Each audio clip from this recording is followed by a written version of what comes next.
Hi, Rick again with Coburn Supply, wanting to introduce you to some technical calculators that we find very useful to technicians in the field. Let's take a look. These calculators can be found at www.coburns.com, or they can also be found at the Coburn's Connect, Google Play, or App Store.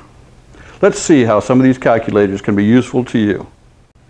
At Coburns.com, if you slide down the main page, click on HVAC Info, the calculators will come up. Click on the interactive calculators, and here you have CFM with electric heat, CFM with gas heat, CVA calculators, PIE, EIR, Ohm's Law, Watt's Law calculators, square foot calculators, filter grill sizer, non-filter grill sizer, operating run capacitance of a capacitor, duct CFM at 0.08 supply static and 0.05 return, total heat removal, typical wire ampacities, liquid line pressure transducers, suction line pressure transducers, estimated temperature drop, thermistors, and capacitors in series and parallel. Let's take a look at some of these calculators. Calculate CFM using temperature rise from electric heat strips.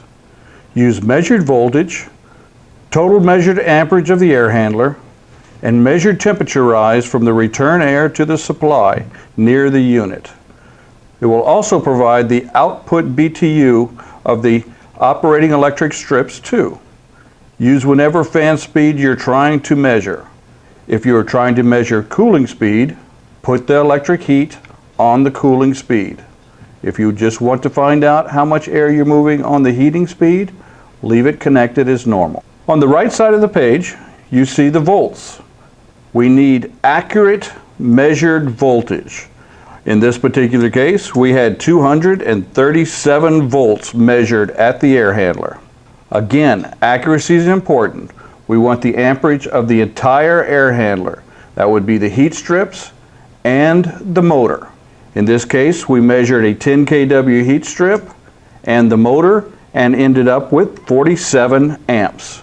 The BTU output for this electric furnace is 38,017.4 BTUs. Measure the temperature rise across the return and the supply, close to the unit, but don't let the thermometer see the heat strips, otherwise it will be picking up radiant heat. A typical temperature rise might be 28 degrees. In this particular case, under these conditions, you are moving 1257 CFM.